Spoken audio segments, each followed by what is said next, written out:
24 मार्च 2024 का ये दिन भारत के लिए काफी अफसोसजनक था, क्योंकि इस दिन एक मृत बच्चे के शरीर को उसके कब्र से वापस बाहर निकालना पड़ा। और जब आपको इसके पीछे की वजह पता चलेगी तो आप सभी लोग सहम जाएंगे। हम इस कहानी को शुरू करें उससे पहले आप सभी से निवेदन है कि आप मेरे इस चैनल जिसका नाम काव्या टेक्निकल है को सब्सक्राइब कर लें और वीडियो पसंद आए तो वीडियो को लाइक और शेयर जरूर करें। इस पूरी घटना को समझने के लिए हमें राजस्थान के भैंसले गांव में बने जंगलों के बीच इस घर में जाना होगा। दरअसल 1 फरवरी 2024 की सुबह इस घर में एक बुजुर्ग महिला जिसका नाम कस्तूरी था अचानक से कांपने लगती है। हालांकि इसके एक दिन पहले तक कस्तूरी एकदम ठीक थी, उसे किसी प्रकार की कोई बीमारी नहीं थी। कुछ देर कांपने के बाद कस्तूरी अपना दम तोड़ देती है।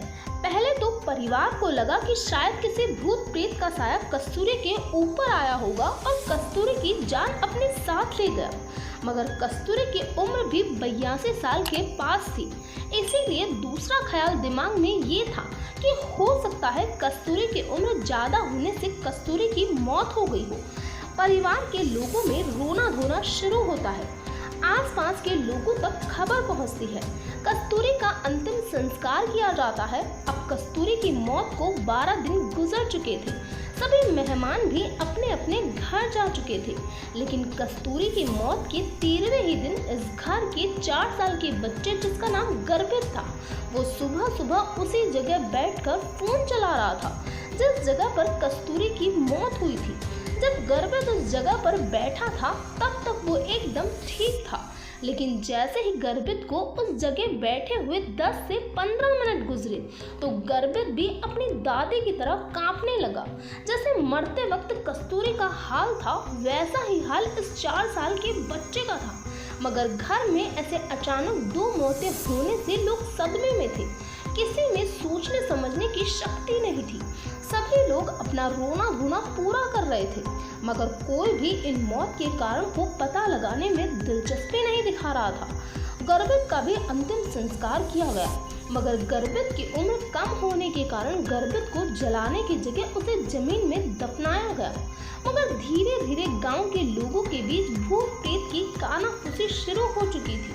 अभी गर्भित की मौत को 13 दिन बीते ही थे कि 28 फरवरी 2024 को फिर से इस घर के 8 साल के बच्चे जिसका नाम अनुराग था उसकी भी उसी प्रकार मौत हो गई जैसे कि पहले 2 मौतें हुई थी। अनुराग भी मरते वक्त उसी तरह कांप रहा था जैसे कस्तूरी और गर्भित। अनुराग की मौत की खबर जैसे ही गांव में फैली तो इस बार सभी गांव के लोगों में दहशत पैदा हो गई। सभी लोगों को डर लगने लगा, क्योंकि इस बार उन्हें यकीन हो गया था कि ये काम किसी भूत या फिर आत्मा का है, क्योंकि इन मौतों के बीच में 13-13 दिन का फासला था। और तो और मौत होने से पहले सभी लोग एक जैसे ही कांप रहे थे। घर में रोना धोना चालू था। 28 से 29 और 29 से 1 मार्च की सुबह आ चुकी थी। अनुराग की मौत को 2 दिन बीते ही थे कि 1 मार्च को अनुराग के घर में उसके तीसरे की बैठक थी। सभी गांव के लोग रिश्तेदार घर में मौजूद थे कि तभी अचानक से घर में खूंटी पर टंगे कपड़ों पर आग लगने लगी। जब लोगों द्वारा इस आग को बुझाने की कोशिश की गई तो ये आग और ज़्यादा भड़कने लगी। साथ ही इन मौत के बीच में इस घर पर आधी रात में कोई पत्थर भी फेंकता था। पिछले 1 महीने से घर में हो रही इस तरह की घटना से अनुराग के पिता भूप सिंह पूरी तरह टूट चुका था। गांव वालों के सामने रो रो कर उसका बुरा हाल था। खैर, एक बार आग लगना सभी के लिए सामान्य था, मगर अब घर में लगने वाली ये आग बंद होने का नाम ही नहीं ले रही थी। कभी ये आग घर के बिस्तर में तो कभी जानवरों के लिए रखे गए चारे में, कभी कपड़ों में तो कभी संदूक में। हैरानी की बात तो ये थी कि आग लगने की जगह पर किसी भी प्रकार का कोई ऐसा सामान भी नहीं था जिससे आग लग सके। अचानक लगी इस आग पर काबू पाने के लिए भूप सिंह के घर के बाहर पानी के टैंकर खड़े करवाए गए। मगर आग तो बुझने का नाम ही नहीं ले रही थी। घर में मौजूद सभी सामान को घर के बाहर निकालना पड़ा। मगर हैरानी की बात ये थी कि भूप सिंह इस मामले में पुलिस की मदद नहीं लेना चाहता था, बल्कि गांव वालों ने अपनी अपनी पहचान के तांत्रिकों को बुलाना शुरू कर दिया। और तो और भूप सिंह का घर गांव से एकांत होने की वजह से गांव के लोग इकट्ठा होकर भूप सिंह के घर की चौकीदारी करने लगे। 200 लोग रात में जाकर चौकीदारी करते, जबकि 200 लोग दिन में। तभी गांव के ही एक व्यक्ति ने अपनी पहचान के एक तांत्रिक को बुलाया। जो तांत्रिक भूप सिंह के घर आया तो उसने आते ही भूप सिंह को ये कहा कि उसके घर पर किसी आत्मा का साया है। इसके बाद उस तांत्रिक ने कहा कि फोन के जरिए कस्तूरी से बात करेगा और उससे उसकी मौत की वजह पूछेगा। उस तांत्रिक ने बिल्कुल ऐसा ही किया। उसने किसी को फ़ोन लगाया। फ़ोन लगाने के बाद उस फ़ोन को लाउड स्पीकर पर किया और तांत्रिक बात करते हुए ये बोल रहा था कि बता तू कैसे मरी, तुझे किसी ने मारा है या फिर तू अपनी मौत मरी है। तभी फ़ोन से एक लड़की की आवाज़ आती है जो ये बोल रही थी कि उसे किसी ने मारा है। तांत्रिक की इस क्रिया को पूरा गांव झुंड बनाकर देख रहा था। तभी इसी झुंड में मौजूद एक लड़के ने इन सभी का वीडियो बना लिया और शुरू से लेकर आखिर तक की घटना का जिक्र कर इस वीडियो को सोशल मीडिया पर शेयर कर दिया, जिसके बाद ये खबर पुलिस तक पहुंची। घटना की सूचना मिलने के बाद भैंसले गांव की पुलिस भूप सिंह के घर पहुंची, मगर गांव के लोगों ने मिलकर पुलिस को भगा दिया, क्योंकि पुलिस ने उन्हें तांत्रिक और अंधविश्वास की बातें करने से मना किया। इसीलिए गांव वाले पुलिस पर भड़क गए। उस दिन तो पुलिस को गांव वालों ने भगा दिया था, मगर पुलिस भी अब इस मामले की तह तक पहुंचना चाहती थी। इसीलिए 3 पुलिस ऑफिसर तांत्रिक बनकर भूप सिंह के घर आए और इन ऑफिसर्स ने चुपचाप भूप सिंह के घर में सीसीटीवी कैमरा फिट कर दिए, ताकि उन्हें घर में लगने वाली आग का कारण पता चल सके। मगर यहाँ तो कुछ और ही हो गया। पुलिस ने जो सीसीटीवी कैमरा सबूत के तौर पर भूप सिंह के घर पर लगवाए थे, उनमें भी आग लगने लगी। इस घटना की चर्चा अब पूरे राजस्थान में होने लगी।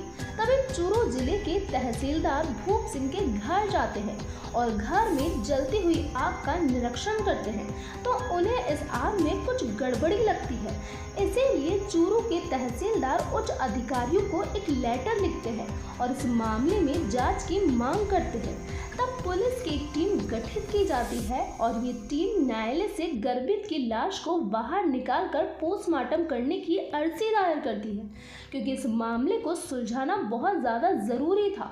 तो जल्द ही न्यायालय इस अर्जी को स्वीकार कर लेती है, जिसके बाद ये पुलिस टीम भैंसली गांव पहुंचती है और खुदाई करके गर्भित की लाश को निकालकर उसका पोस्टमार्टम करवाती है।